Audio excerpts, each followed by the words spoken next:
Next வெண்டைக்காயை இந்த மாதிரி நல்லா கழுவி வாஷ் பண்ணி எடுத்துகிட்டு இந்த மாதிரி நீளமாக ஸ்லைஸாக கட் பண்ணி எடுத்துக்கோங்க.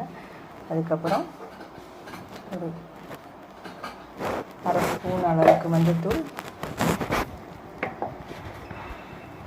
ஒரு ஸ்பூனு காரம் உங்களுக்கு எவ்வளோ அளவுக்கு வேணுமோ அந்த அளவுக்கு. நாங்கள் கொஞ்சம் ஸ்பைஸியாக தான் சாப்பிடுவோம்.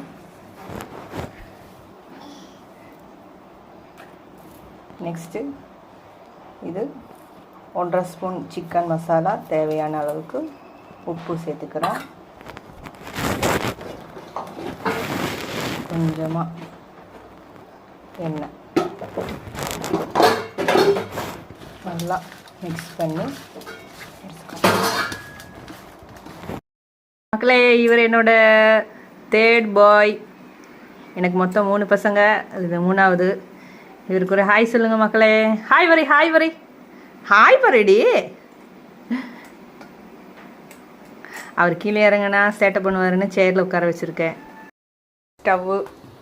ஸ்டவ்வில் கடாய் வச்சாச்சு. தேங்காய் எண்ணெய் ஊற்றிக்கலாம். நான் மோஸ்ட்லி தேங்காய் எண்ணெய் தான் யூஸ் பண்ணிக்குவேன். எண்ணெய் சூடாயிருச்சு. இந்த அளவுக்கு நம்ம வெண்டைக்காயை நல்லா மிக்ஸ் பண்ணி வச்சுருக்கோம். சிம்பிளான ரெசிபி தான், ஆனால் டேஸ்ட்டு செம்மையாக இருக்கும்.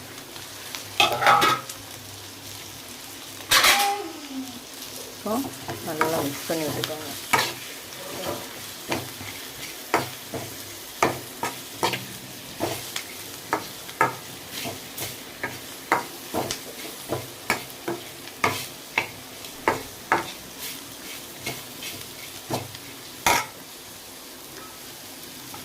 ஸ்டவ்வை சிம்மிலே வச்சுக்கோங்க.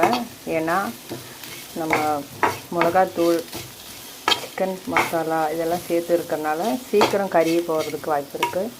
அதனால் ஸ்டவ்வு ஸ்லோவில் வச்சு பார்த்துக்கோங்க.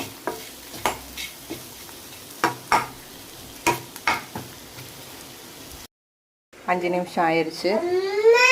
திறந்து பார்த்துருவோமா? ஓரளவுக்கு ரெடி ஆயிடுச்சு.